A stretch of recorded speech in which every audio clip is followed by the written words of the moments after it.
Silent ಆಗಿದ್ರೆ ರಾಮ.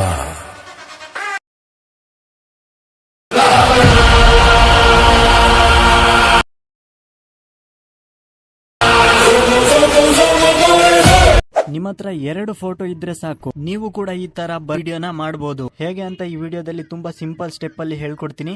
ಈ ವಿಡಿಯೋನ ನೀವು ಸ್ಕಿಪ್ ಮಾಡ್ದೇನೆ ಕೊನೆವರೆಗೆ ನೋಡಿ. ಈ ವಿಡಿಯೋಗೆ 100 ಲೈಕ್ಸ್ ಬರಲೇಬೇಕು. ಲೈಕ್ ಮಾಡಿ ಸಪೋರ್ಟ್ ಮಾಡಿ. ನೀವೇನಾದ್ರೂ ಈ ಚಾನೆಲ್ಗೆ ಹೊಸದಾಗಿ ಬಂದಿದ್ರೆ ಈ ಚಾನೆಲ್ ನ ಈಗಲೇ ಸಬ್ಸ್ಕ್ರೈಬ್ ಮಾಡ್ಕೊಂಡು ನೋಟಿಫಿಕೇಶನ್ ನ ಆಲ್ ಮೇಲೆ ಕ್ಲಿಕ್ ಮಾಡ್ಕೊಳ್ಳಿ. ಈ ತರ ವಿಡಿಯೋ ಮಾಡೋದಕ್ಕೆ ನಿಮ್ಮ ಹತ್ರ ಇರಬೇಕಾಗಿರೋ ಮೆಟೀರಿಯಲ್ ಗಳು ಏನಂದ್ರೆ, ಫಸ್ಟ್ ನಿಮ್ಮ ಮೊಬೈಲ್ ಅಲ್ಲಿ ಅಲೈಟ್ ಮೋಷನ್ ಅನ್ನೋ ಅಪ್ಲಿಕೇಶನ್ ಇರಬೇಕು. ಎರಡನೇದು ಪ್ರಾಜೆಕ್ಟ್ XML ಫೈಲ್. ಇದನ್ನ ನಾನ್ ನಿಮಗೆ ಕೊಡ್ತೀನಿ, ನೀವು ಇದನ್ನ ಈಸಿಯಾಗಿ ಡೌನ್ಲೋಡ್ ಮಾಡ್ಕೊಬಹುದು. ಡೌನ್ಲೋಡ್ ಮಾಡೋದು ಹೇಗೆ ಅಂತ ಮುಂದೆ ಹೇಳ್ತೀನಿ. ಮೂರನೇದು ನಿಮ್ಮ ಹತ್ರ 2 ಫೋಟೋ ಇರಬೇಕು. ಫೋಟೋದ ಬ್ಯಾಕ್ ಗ್ರೌಂಡ್ ನ ರಿಮೂವ್ ಮಾಡ್ಕೋಬೇಕು. ಬ್ಯಾಕ್ ಗ್ರೌಂಡ್ ನ ರಿಮೂವ್ ಮಾಡೋದು ಹೇಗೆ ಅಂತ ನಿಮಗೆ ಗೊತ್ತಿಲ್ಲ ಅಂದ್ರೆ ಆಲ್ರೆಡಿ ವಿಡಿಯೋನ ಮಾಡಿದೀನಿ, ಆ ವಿಡಿಯೋನ ನೋಡಿ.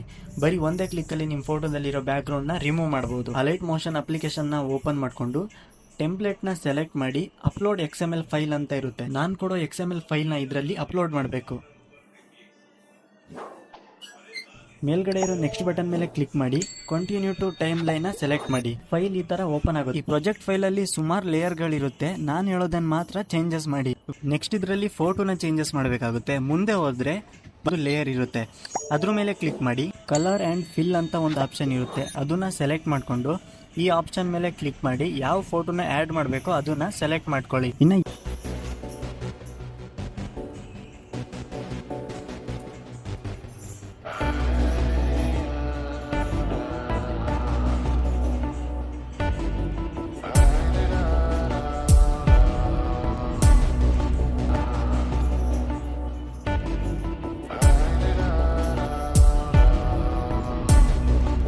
ಎರಡನೇ ಫೋಟೋನ ಚೇಂಜಸ್ ಮಾಡೋದಿಕ್ಕೆ ಮೇಲ್ಗಡೆ ಫಸ್ಟ್ ಲೇಯರ್ ಸಿಗುತ್ತೆ. ಸೇಮ್ ಅದೇ ತರ ಕಲರ್ ಅಂಡ್ ಫಿಲ್ ಮೇಲೆ ಕ್ಲಿಕ್ ಮಾಡ್ಕೊಂಡು ಒಂದು ಫೋಟೋನ ಆಡ್ ಮಾಡಿದ್ರೆ ಸಾಕು. ಈ ತರ 3D ವಿಡಿಯೋ ಕ್ರಿಯೇಟ್ ಆಗುತ್ತೆ. ನಿಮಗೇನಾದ್ರೂ ಡೌಟ್ ಇದ್ರೆ ಕಮೆಂಟ್ ಮಾಡಿ ಕೇಳಿ, ರಿಪ್ಲೈ ಮಾಡ್ತೀನಿ. ಈ ವಿಡಿಯೋನ ಸೇವ್ ಮಾಡೋದಿಕ್ಕೆ ಮೇಲ್ಗಡೆ ಎಕ್ಸ್ಪೋರ್ಟ್ ಬಟನ್ ಇರುತ್ತೆ, ಅದ್ರ ಮೇಲೆ ಕ್ಲಿಕ್ ಮಾಡಿ ಕ್ವಾಲಿಟಿನ ಸೆಲೆಕ್ಟ್ ಮಾಡ್ಕೊಂಡು ಕೆಳಗೆ ಎಕ್ಸ್ಪೋರ್ಟ್ ಬಟನ್ ಮೇಲೆ ಕ್ಲಿಕ್ ಮಾಡಿ ಈ ವಿಡಿಯೋ ನಿಮ್ಮ ಗ್ಯಾಲರಿಯಲ್ಲಿ ಸೇವ್ ಆಗುತ್ತೆ.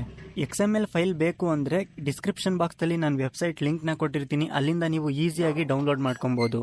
ಈ ವಿಡಿಯೋನ ಇಲ್ಲಿವರೆಗೆ ನೋಡಿದ್ದೀರಾ ಅಂದ್ರೆ ಲೈಕ್ ಮಾಡಿ, ಹಾಗೆ ಸಬ್ಸ್ಕ್ರೈಬ್ ಮಾಡಿ, ಕಮೆಂಟ್ ಮಾಡೋದನ್ನ ಮರಿಬೇಡಿ.